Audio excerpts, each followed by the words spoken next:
سال 2025 یکی از بهترین سال‌ها و یکی از بدترین سال‌ها برای کسایی که سرمایه گذاری میکنن است. کسایی که اگر میفهمن چی بکنن بهترین سال است و کسایی که نمیفهمن بدترین سال برایشان است. یکی از بزرگترین سال‌های تاریخ بشریت خواهد بود. ترامپ با کارهایی که فعلا انجام داده است، کارهایی میکنه که امریکا رو دوباره قدرتمند بسازه و بعضی اوقات باعث میشه که بسیاریا پولای خود از دست بدن. امریکا به یک نوع از چین ترسیده است و که نباید جای امریکا رو نگیره، چون به کل دنیا پول داده است.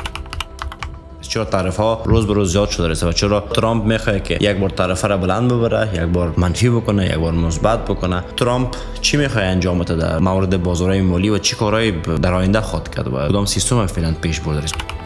بهترین وقت به خاطر سرمایه گذاری. اگر که ما و تو هوشیارانه عمل بکنیم در اینجا، میتونیم که بسیار خوب پول داشته باشیم.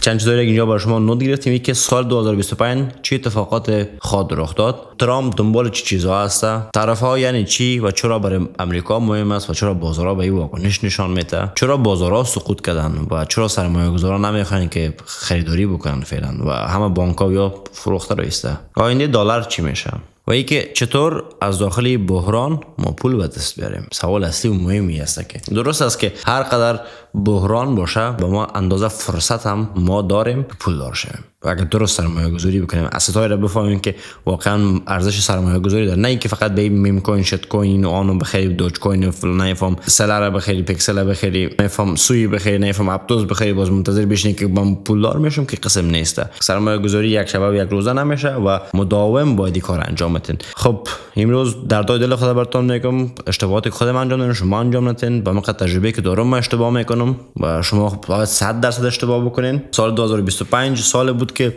من بسیاری چیزا رو یاد گرفتم. یکی که قبل از اینکه ترامپ داخل کاخ سفید شه من ویدیو می‌بینم که بیت کوین های 1 لک دلاری همگی خنده میکردن. ویدیوهاش از اینجا میتونین که برین ببینید. اون زمان من چی میگفتم قبل از کارزارهای انتخاباتی ترامپ می حرفا رو میزدم و بعد از اینکه ترامپ آمد رئیس جمهور شد برعکس، با عوض از اینکه بازار بر سعودی شد بازار نزولی شد و همگی میترسیدن. آلت کوین ها زیادترین ضرر دید، میم کوین ها و شت کوین ها خاصا بخی پریدن. مثل اولش و اما رسمی ترینش که خود کوین ترامپ بود که میگفت که نایفهم ما د آسمان ها میبریم که این میکنیم آن میکنیم که باید برین بخرین فلان بسمدان، که امروز وضعیتش بسیار خراب است. نه تنها از بسیار ارزهای دیگه مثل ایتریوم، مثل نایفهم سولانا، مثل سوی اپتوز، همهشون وضعیت ها گنده و نایفهم صرافسیمه هستن. یکی از اشتباهاتی این بود که من فقط داخل صرافی بایننس یک مقدار از ایتریوم نگاه کرده بودم. تقریبا به اون شبه که بعد سقوط شروع شد، اولین بار سقوط که شروع شد، ما تقریبا $45,000 کم زیاد تنها ایتریوم داشتم. اگه اشتباه نکنم چارتش پیشم هستم، تنها ایتریوم با من داشتم و فرداش روزش که دیدیم 36,000 پا شد. یعنی تقریبا در یک شب ما 10,000 که 8,000 پا نقص کردم. نقصی که اصلا من منتظر نبودم که روز بیا و من نقص بکنم، به خاطر که من میگفتم که وقتی ترامپ بیا خب کریپتو دیگه هم پامپ میشه و یک دفعه تعرفه آمد. من از کاخ سفید خبر نبودم که تعرفه ها میاد و ترامپ تو سیستم را میخواد عملی بکنه. تا حالا رمضان موردش تحقیق کرده رسیدم که ترامپ چی کارا را میخواد انجام بده، که یکی از مهمترین کارهایش است که اقتصاد آمریکا را میخواد باز دوباره رشد بده، قرضداری‌های آمریکا را پس دوباره خلاص بکنه، در حالی که بایدن و از قبلی‌هایشان بسیار کته خرچی کردن. و ترامپ به یک شکل میخواد که مکمل سیستم را تغییر بده. و اینجا که شما تصویر ببینید، من یک دفعه در چند شب و چند روز تقریبا بسیار از پول خود از دست دادم. بعد شروع کردم از والیت‌های دیگه خود از پول ایتریوم روان کردم، چون پیسه نیاز داشتم، باید میفروختم ایتریوم‌های خود. من به این نمیگم که من بهترین نقطه را پیدا کردم و همونجا فروختم، از اون بعد قیمت پایین آمد و پس آمدم در پایینا، پس دوباره خرید زدم. هم میتونه بله، هم میتونه که نخیر باشه، به خاطر که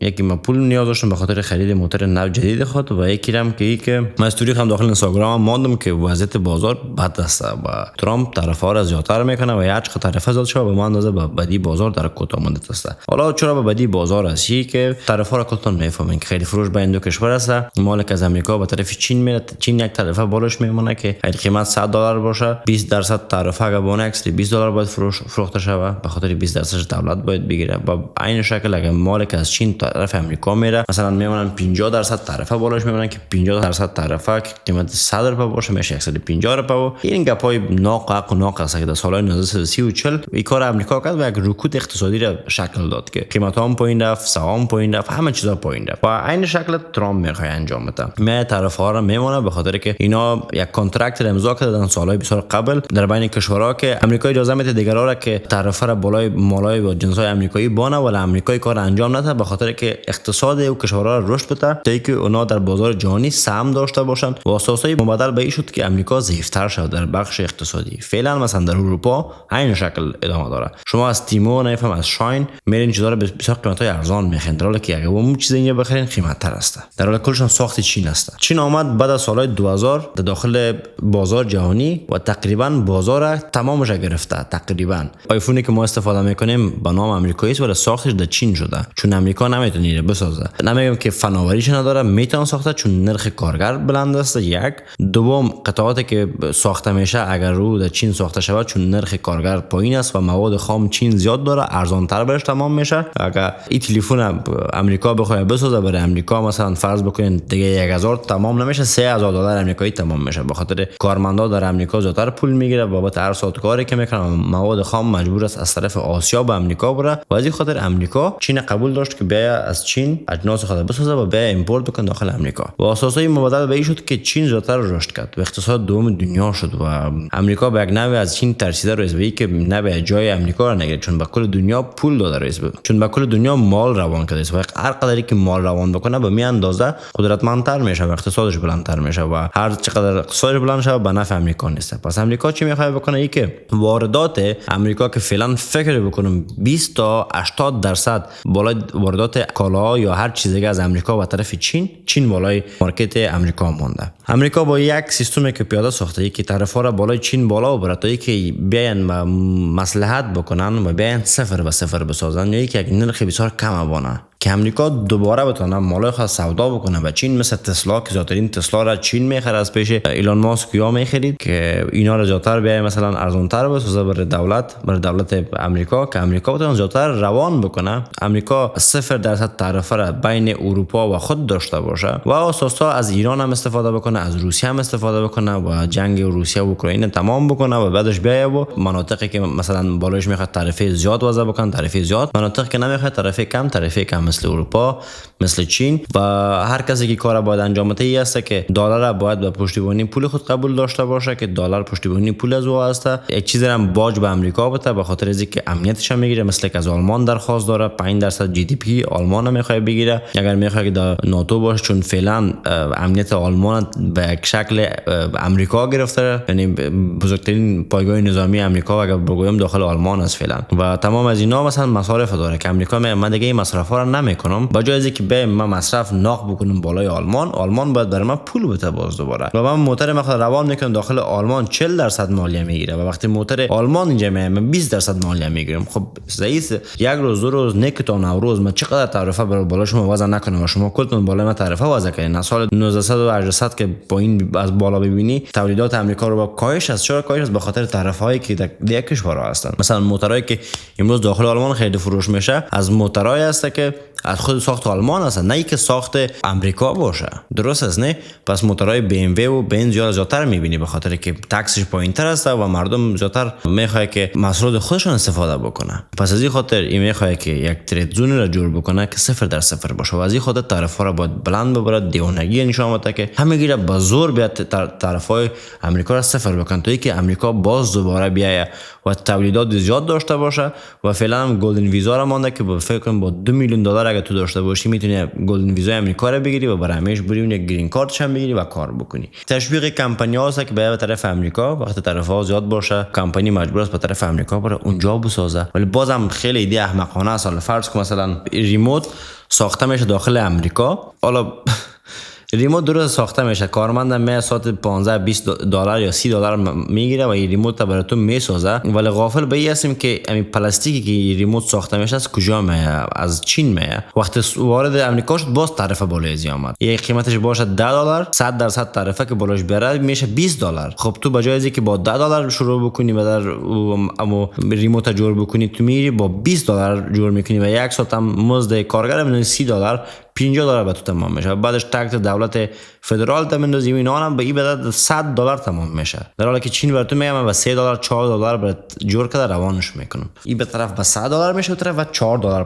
$5 میشه. پس امریکا قدرت خود از زوده است و میترسه از اینکه قدرتش زیادتر از زوده نشه و بیارن کمپانیای بزرگ داخل امریکا تا اینکه حمایت بکنن از صنایع خود امریکا. و اینی اصل کل قضیه است که ترامپ میخواد تمام کمپانی‌ها رو بیاره داخل چی؟ داخل امریکا بیاره. و طرف‌ها هم به نوع فکر بکنم که جنگ سیاسی دروغی نسته که تا یک بخواین نمی کار انجام بدن و بعدش هم به نوع بیان که آقا به خاطر جامعه نفهم به خاطر اقتصاد کشورها و اینا ما میخوایم که کار انجام بدم به خاطر که با منافع کل دنیا نه به منافع تنها یک نفره زیادتر است که بیان این کار انجام بدن. و این قصه طرفای آقای ترامپ است که میخواد این کار رو انجام بده و این کل قضیه در پشت سر ترامپ است. جنگ بین روسیه و اوکراین تمام میکنه و هر قدر جنگ تمام شود به نفع کریپتو است، به نفع سرمایه گذاری بالای سهام کریپتو است، به طلا و قدر نه، به خاطر وقتی که سر تا سر جای آرامی باشه و کشورهای بزرگ جنگ نکنن طلا به یک نوع آرامتر حرکت میکنه. وقتی جنگ زیاد شد طلا میتونه که رشد زیادتر داشته باشه و ترجمه میتونه وقتی ببینی که جنگ اوکراین روسیه تمام میشه از او قبلتر باید بیت کوین خریده باشه، چون وقتی خبر آمد بالا میره همه چیز به طرف بالا. و همچنان ترامپ به خاطر از اینکه قرضه داره $36 تریلیون و امسال باید 6 تریلیون شه به چین و ژاپن یا که از پیش قرضه اوراق بهادار گرفته و قرضای بانکی فدرال رزرو گرفته باید پس دوباره پرداخت بکنه. اگر اینترست ریت فدرال رزرو پایین نبره میلیاردها دلار اضافه میده ترامپ اونا. و همه تیم اقتصادی ترامپ این کوشش میکنه که تا حد امکان پول کمتر به ما بده. و از این خاطر طرفا را وضع کرده تا اینکه فدرال رزرو بیایه و نرخ بهره هم پایین بیاره و چند بار هم توییت میکنه که خیلی زیاد سلو کار میکنه جرم پاول و نفهم اینو آن و باید زودتر کار بکنه به خاطر که من این چیز میگم نمیبینم که نرخ بهره بلند مونده و نرخ بهره باید پایین بره که مثلا زیادتر مثلا میگه تخم ارزان شده کی ارزان شده ارزان نرخ بهره پایین بره که من قرضا رو خلاص بکنم. خب به خاطر که خود ترامپ نمیتونه بالای فدرال رزرو فشار وارد بکنه و رسما بگه که نرخ بهره پایین بره، به خاطر او یک ارگان هست که خود مختار است و خودش کار باید بکنه. خب موضوع اول دوم براتون گفتم، سوم هم گفتم و چرا بازار سقوط میکنه، به خاطر که کم باوری بین کشورها با وجود میاد و خرید فروش ضعیف میشه. وقتی خرید فروش ضعیف شود اول تورم پایین میره به خاطر مردم دیگه خرید فروش نمیکنه، مردم شروع میکنن به خریدایی که از خود کشور ساخته شده، مثل فرض بکو موتور امریکایی که داخل آلمان شود تعرفه 100% داشته باشه. ایلان ماسک موتور میسازه 40,000 یورو، داخل آلمان میاره موتور اتوماتیک 80,000 یورو میشه، در حالی که مرسدس بنز میایه موتور با 50,000 یورو بهترین از اون که لوکستر جذابتر جور میکنه برقی. پس مردم احمق نیسته که بجای از اینکه 80,000 یورو برای ماشین یا موتور ایلان ماسک بخره نبیه و موتور مرسدس 50,000 نخره، یعنی اگه احمق باشه برابر بخره و یا نخره. پس مردم چی میکنه؟ به خاطر طرفا بالای واردات امریکا بلند است، مردم شروع میکنه از تولیدات داخلی استفاده کردن و اساسا مردم نمیتونن از مواد دیگه که از یک کشور میاد استفاده بکنن، خصوصا از امریکا، به خاطر که تعرفهش بلند است و ناباوری بین کشورها با وجود میاد و هر قدر ترانزکشن بین کشورها پایین شود به ما اندازه کشورها ضعیفتر و ضعیفتر شده میره. مثلا امریکا ضعیف میشه زمانی که ترانزکشن بین امریکا و ترانزکشن بین اروپا کمتر شود، چون اردویش به یکی خود بسیار مهم است. محصولات امریکایی سودا میشه داخل امریکا بسیار زیاد و محصولات امریکایی سودا میشه داخل بازار اروپا. خب امریکا چگونه قدر پول داره؟ به خاطر که بازارها رو داره و مالای خود روان میکنه و از اینا مثلا پول میگیره، عاید میکنه و مالایی که اصلا از اروپا و از هر جای دیگه آسیا به طرف حتی از افغانستان میوه خشک یا مثلا داخل امریکا میره، درست از داخل امریکا میره، امریکا بالای تکس وضع میکنه و مردم خرید فروش میکنن میخورن و از اون تکس میگیره و همین قسم اساسای پول دار میشه. وقتی رابطه خراب باشه این دولت‌ها نمیتونن که زیاد پول درآمد داشته باشن و به این خاطر پول از پیش مردم گرفته میشه و مردم دیگه قدرت خرید هر چیز ندارن و از این خاطر میترسن و ترجیح میدن که اسهام خود بفروشن، به خاطر که خبرها برای سهام خوب نیست، برای کریپتو خوب نیست و این بی ثبات‌تر شده میره. بازار وقتی بی ثبات شود کی میخواد که برای سرمایه گذاری بکنه؟ هیچ کسی. و ترامپ یک بار از شب از خواب میخیزه 100% میمونه، صبح باز دوباره که کلش خراب شد 120%ش میکنه، یه دفعه 140 180 220 میکنه، پس پایین میره پس بالا میبره. اینا تمامش بازیایی هست که اینا انجام میدن به خاطر از اینکه نرخ بهره پایین بیارن که قرضای خود خلاص بکنن و سیستم امریکا و سیستم کارایی امریکا را که مایده که چند وقت پیش امضا کردن که امریکا اجازه میده دیگه دلار بالاش طرفه وضع بکنه و خودش نکنه این کارا، میتونه نکنه. بر اساس ترامپ میخواد از بین ببره و شروع بکنه به 0% خرید و فروش طرفا بین کشورها باشه و تشویق بکنه دیگه کمپانیانی که داخل امریکا بیان مال سودا بکنن یا جور بکنن و مواد خام از یک کشورها به شکل ارزانتری بیان بخرن. آینده دلار چی میشه؟ زمانی که آینده دلار ما در مورد صحبت نکنیم، بستگی به امریکا داره. هر قدر امریکا بتونه رشد بکنه به اون اندازه دلارش رشد میکنه و به اون اندازه اقتصادش بالا میره. زمانی که امریکا طرفه ها رو بیاره صفر بکنه، زمانی که قدرت نظامی خود زیادتر گسترش بده، زمانی که بیاره از آلمان 3% یا 5% جی دی پیش بگیره و از اینکه پیسه زیادتر داشته باشه قرضهای خود خلاص بکنه، رشد زیادتر میکنه و قدرت امریکا پا برجا میمونه و هنوز زیادتر شده میره. به خاطر از چی زیادتر شده؟ به خاطر که امریکا سیاستش به این شکل است که بیایه با دلار به زور یا به جبر یا به هر قسم باشه بالای مردم بیایه بقبولونه و اینکه کارایی بکنه که مردم خودشان بخواین برن دلار ازش استفاده بکنن. مثلا امروز ترامپ میخواد که با روسیه دوستی یا زیاد بکنه به خاطر یکی از کشورهایی که داخل بریکس هست و امریکا میترسه از اینکه اگر بریکس بیایه دلار امریکا ضعیف میشه، به خاطر که کشورهایی که در بریکس هستن بیشترین نفوذ داره و هر قدر اینا دورتر شون از دلار به نفع امریکا نیست. مثلا عربستان سعودی دیگه خرید و فروش تیل خود با دلار نمیکنه و همگی مجبور است که مثلا بازبره با بریکس بده. از این خاطر به نفعش نیست و امریکا از این خاطر میترسه که جایگاه دلار در داخل دنیا از بین نره و بتونه با این کارهای خود جایگاه دلار باز دوباره داخل کشورها قدرت ببخشه و بعدش بتونن دلار زیادتر چاپ بکنن و مردم زیادتر توزیع بکنن. به خاطر وجه هر قدر کشورهای زیاد به از دلار استفاده بکنن با ما اندازه اقتصاد امریکا رشد میکنه و با ما اندازه به دلار زیاد نیاز است. مثلا اگر روسیه بخواد از روبل دیگه استفاده نکنه که این ناممکن است که به دلار قبول بکنه. حالا فرض کنیم اگر دلار قبول کنه، مجبور است امریکا دلار زیادتر شاید 1 تریلیون دیگه چاپ بکنه به خاطر فقط روسیه توزیع بکنه که اونجا پول باشه. چون وقتی پول امریکا کمتر شده بره ارزش درست از بالا میره ولی به نفع امریکا هم نیست. امریکا حداقل میتونه 1 تریلیون دلار دیگه چاپ بکنه و قرضه خود پس دوباره بده. درست از این خاطر هر کشوری که زیادتر داخل دلار میشه به معنی دلار زیاد چاپ میشه و وقتی دلار زیاد چاپ میشه کریپتو و سهام بالا میره به خاطر ارزش دلار پایین رفته میاد در اصلش ولی در عدد یک چیز میباشه و مردم عام اینو نمیفهمن. طرف آمد بیت کوین از 1,10,000 از 1,06,000 1,08,000 بود رفت به 75,000 دلار امریکایی است. به خاطر این ما گپ معاملاتیم داشتیم در موردش در ویدیو خیلی زیاد صحبت میکردم که آقا گپ معاملاتی خیلی مهم است و اینجا باید ما خرید بزنیم. اینان کسایی گوش کردن نوش جانشون، کسانی که گوش نکردن ویدیوی بعدی رو ببینن که از نو آموزش چیزی ببینن. و از 75,000 دقیقاً شروع شد سعودی بیت کوین که فعلا از 90,000 بالا هستن و در نمی شور مشهوری و در این خرابی بازار بیت کوین بهترین عمل داشت. اگر ببینی پس به خاطر از 75,000 دوباره خود جذب کرد رو به بالاتر از 90,000 آمد. کندل داده است. کندل هفته‌وارش ببینی همه چیز اوکی است و میخواد که دیگه هم سعودی تر شه. فقط منتظر از این است که چین با امریکا صلح بکنه به خاطر طرف‌ها یا چین و اروپا یا همشون یک دست شون و این آن بکنن یا جنگ روسیه خراب شه که یک بار پم شه بیت کوین به 1,20,000 یا 1,30,000 دلار آمریکایی برسه. و اینکه ایران به نظر من که ناممکن نیست و امکانش زیاد میره که کار شه. بازم من نمیتونم پیش بینی 100% بکنم. حرفایی که من برای شما میگم شاید هم امکان پذیر نباشه.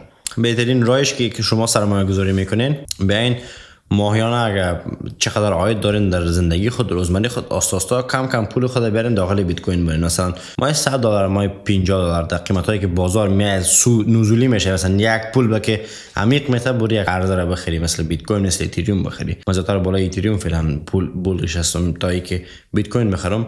البته بیت کوین هم میخرم از 50% تا 70% پول داخل بیت کوین است با مابقیش 20 تا 30% داخل اتریوم است و دیگهش بالا دیگه آلت کوین است. و من هیچ وقت نمیخوام که پول زیادتر داخل آلت کوین ها بارم به خاطر که من پول زیادتر باز عاید عاید کردم که نمیکنم هیچ وقت عاید و یک اشتباهی است که همگی انجامش میده و همگی فکر میکنه که اگر من امروز بیایم بالای آلت کوین ها سرمایه گذاری بکنم در آینده بسیار پولدار میشم. نمیشی. به خاطر چی؟ به خاطر که تو نمیفهمی آلت کوین ها وقتی یک طرفه میایه بیت کوین 10% منفی میشه، آلت کوین ها 30% منفی میشه. $100 اگه از بیت کوین خریده باشی بیت کوین میشه $90 ولی آلت کوین تو میشه $70. یک شور دیگه بخوره $70 به $30 تبدیل میشه و بعدش میلرزی و پولای خود دست میدی یا میری میفروشه و نمیتونیم که نگاهش بکنی و نمیتونیم بفهمی کدام ارز خوب است. فقط میشنوی که کی بر تو چی گفته و میری اون کار انجام میدی. یعنی که بیت کوین از 1,10,000 بالا بره به 1,30,000 بره چقدر فایده میگیری؟ $20,000 از هر واحد بیت کوین فایده میگیری.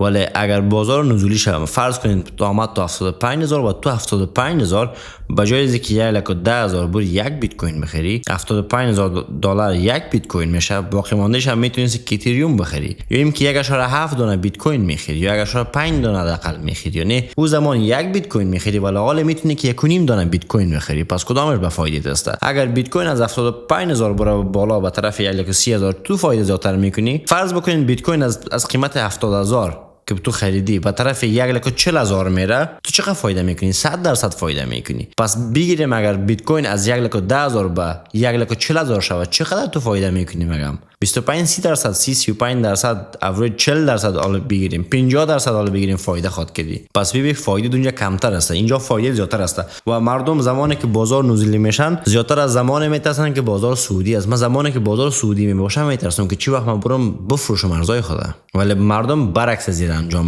میشه. مردم چی میکنن؟ بازار که سرخ شد میرن میفروشن، بازار که سبز شد میرن میخرن، در حالی که با سرچپه زیر انجام میدن. زمانی که بازار سرخ میباشه، ولی فرض کن از 75,000 تو آمدی بیت کوین لانگ گرفتی یا رفتی خریدی یک دونه بیت کوین یا $100 بیت کوین خریدی، اگه تو $100 بیت کوین میخری تا 94-95,000 تقریبا 100,000 شده بود. 30%، 35%، 20% بالاتر تو فایده کرده بودی. اگه 10,000 میخری تو هنوز سر به سر هم نشدی، الان فعلا در نقص بودی، به خاطر در بازار سعودی رفته خریده بودی، نه در بازار نزولی، در بازاری که تو باید میخریدی. پس اینجا فرق است. نه وقت زمان بحران می، وضعیت اقتصاد خراب است، قیمتا پایین می، بجای از اینکه برین بترسین لطفاً برین بخرین.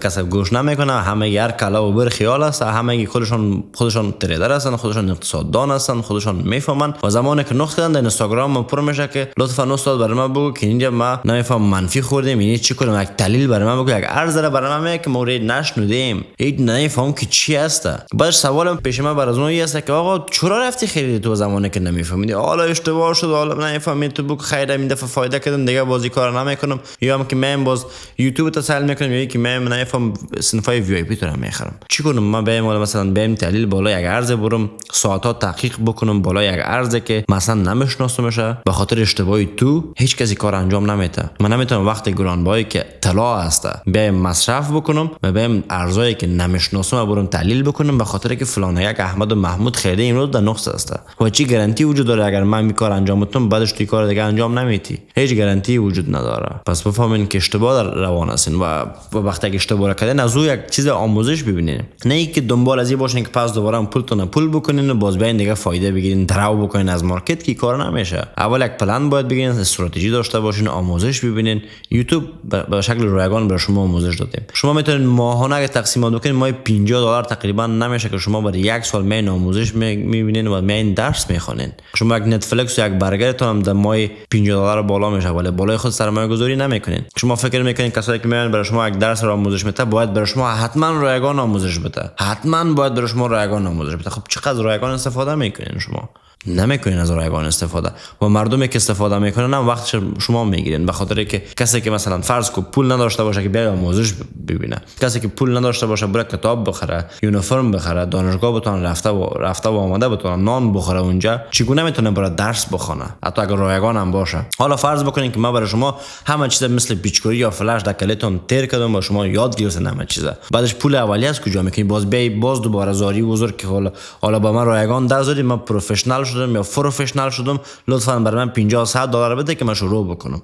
100 نفر این مسیج میکنه. من نمیتونم برای شما هم آموزش رایگان بدم، هم پول رایگان بدم.